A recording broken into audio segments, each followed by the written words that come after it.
আসসালামু আলাইকুম। কি অবস্থা সবার, কেমন আছেন? আশা করি আল্লাহর রহমতে আপনারা সকালে ভালো আছেন। আমিও আপনাদের দয় আল্লাহর রহমতে অনেক অনেক ভালো আছি। দেশ ও প্রবাস থেকে যে যেখান থেকে ভিডিওটা দেখছেন, প্রথম অবস্থায় সকলকে বলে রাখি ভিডিওটা বেশি বেশি শেয়ার করবেন, কারণ সেটা হচ্ছে আমাদের এলাকার একটা ঐতিহ্য। যে ঐতিহ্যটা ধরে রাখার জন্য আমাদের এলাকার মানুষ সর্বদাই সবসময় চেষ্টা করে সকল মানুষ একত্রিতভাবে যখন ঈদের নামাজ পড়ে, তাহলে কিন্তু দৃশ্যটা ভাই অসাধারণ মনে হয়।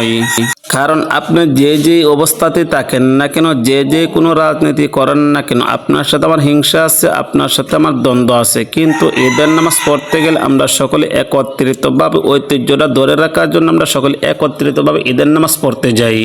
যত ধরনের হিংসা বিদ্বেষ আছে সবকিছু ভুলে গিয়ে যদি একত্রিতভাবে এরকম ভাবে ঐতিহ্যবাহী আমাদের হুমায়পুর ঈদগাহ মাঠে আমরা সবাই একসাথে চলে যাই, তাহলে ভাই দৃশ্যটা কিরকম মনে হয় দেখেন তো। মাঠটা কিন্তু একদম কানায় কানায় ভরপুর, এক বিন্দু পরিমাণ কোনো দিকে জায়গা নাই। মাঠ একদম ভরে গেছে, কোনো ধরনের কোনো জায়গা নাই। তারপরে কিন্তু মানুষ আস্তে আস্তে আসতে আছে। এখন কিন্তু আমরা সকলে দাঁড়িয়ে গেছি নামাজের জন্য, নামাজ পড়ার জন্য সকল যখন প্রস্তুত হয়ে গেছি, দেখেন একদম মাঠ খানায় খানায় ভরপুর হয়ে গেছে, বিন্দু পরিমাণ জায়গা নাই। বাটি অঞ্চলের মধ্যে সবচাইতে বড় ঈদগাহ মাঠ বললেও চলে, কারণ আমরা যে কোনো ধরনের রাজনীতি করি কারোর সাথে কারোর দ্বন্দ্ব থাকতে পারে, কিন্তু যখন ঈদের নামাজ আসে তখন কিন্তু আমরা সকলে যার ভিতরে যত ধরনের বিভেদ আছে সবকিছু বলে আমরা একত্রিতভাবে ঈদগাহ নামাজে চলে যাই। এখন আমাদের নামাজ শেষ হয়ে গিয়েছে।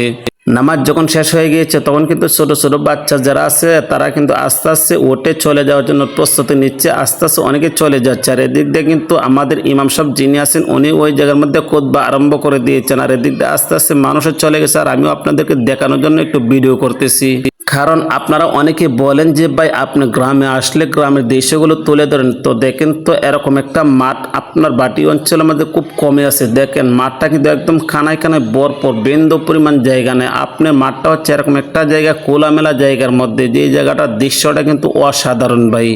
এরকম একটা দৃশ্য কিন্তু বাটি অঞ্চলের মধ্যে খুব কমই আছে। আমরা যখন সকল মানুষ একত্রিতভাবে আসি ওই জায়গাতে নামাজ পড়ার জন্য, এই যে এখন কিন্তু দোয়া আরম্ভ হয়ে গিয়েছে। এখন সকল মানুষ কিন্তু আল্লাহ তাআলা পাওয়ার উদ্দেশ্যে কিন্তু সকল মানুষ একত্রিতভাবে দোয়া পড়ছে, কারণ সারা মাস রোজা রাখার পরে সবাই যখন একত্রিতভাবে এরকম ভাবে আল্লাহ তাআলার কাছে পানা চায়, আল্লাহ তাআলার কাছে মাপ চায়, আল্লাহ তাআলা যেন সকলকে মাফ করে দেয়। এখন কিন্তু এই জায়গাটা হচ্ছে ঈদগাহ মাঠের নিচের দৃশ্যটা, এই যে দেখেন ভিউটা কিন্তু অসাধারণ না ভাই। এই জায়গার মধ্যে খোলামেলা আকাশের নিচে এরকম ভাবে কিন্তু আমরা ঈদগাহ নামাজ পড়ি। ঈদগাহ নামাজ শেষ করে দোয়া পড়লাম, দোয়া শেষ করে কিন্তু আমরা আস্তে আস্তে চলে যাচ্ছি কবরস্থানের দিকে। ভাই দৃশ্যটা কিন্তু অসাধারণ ভাই। এরকম একটা দৃশ্য কি আপনাদের এলাকায় আছে? আমি মনে করি না যে আপনাদের এলাকায় এরকম একটা সুন্দর দৃশ্য আছে। সকল মানুষ নামাজ পড়ে একত্রিতভাবে যখন ঈদগাহ মাঠ থেকে চলে আসে কবরস্থানের দিকে, হাজার হাজার মানুষ যখন একত্রিতভাবে ঈদগাহ মাঠ থেকে কবরস্থানের দিকে আসে, তাহলে ভাই কিরকম সুন্দর লাগে। আপনি একটা জিনিস চিন্তা করে দেখেন, এই জিনিসটা দেখার পরে নিজের ভিতর অনেকটাই আনন্দ উল্লাস করতেছি। এরকম একটা দৃশ্য আপনারা কিরকম ভাবে নিচ্ছেন? আমার কাছে কিন্তু খুবই ভালো লাগতেছে।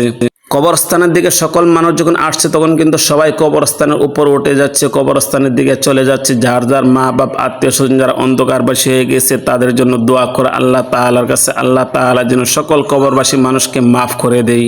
কারণ সারা মাস রোজা রেখে আল্লাহ তাআলার কাছে পানা চেয়েছে। এখন কিন্তু আমরা সকল মানুষ একত্রিতভাবে যার যার কবরস্থানের পাশে দাঁড়িয়ে, আত্মীয় স্বজন যারা আছে তাদের পাশে দাঁড়িয়ে যদি এরকম ভাবে আমরা প্রত্যেকটা মানুষে আল্লাহ তাআলার কাছে পানা চাই, আল্লাহ তাআলার কাছে দোয়া চাই, অবশ্যই কিন্তু আল্লাহ তাআলা মাফ করবেন। প্রত্যেকটা মানুষের প্রত্যেকটা জায়গাতে দাঁড়িয়ে দাঁড়িয়ে এরকম ভাবে দোয়া করতেছে আল্লাহ তাআলার কাছে। এখন কিন্তু অনেক মানুষের দোয়া প্রায় শেষ পর্যায়ে, এখন অনেক মানুষের বাড়ির দিকে রওনা হয়ে যাচ্ছে, বাড়ির দিকে চলে যাবে। কারণ সারা মাস রোজা রেখেছি, রোজা রেখে কবরস্থানে আসছে, কবরস্থানে এসে এরকম ভাবে সবাই মিলেমিশে একত্রিতভাবে দোয়া করছে যার যার আত্মীয় স্বজনের জন্য।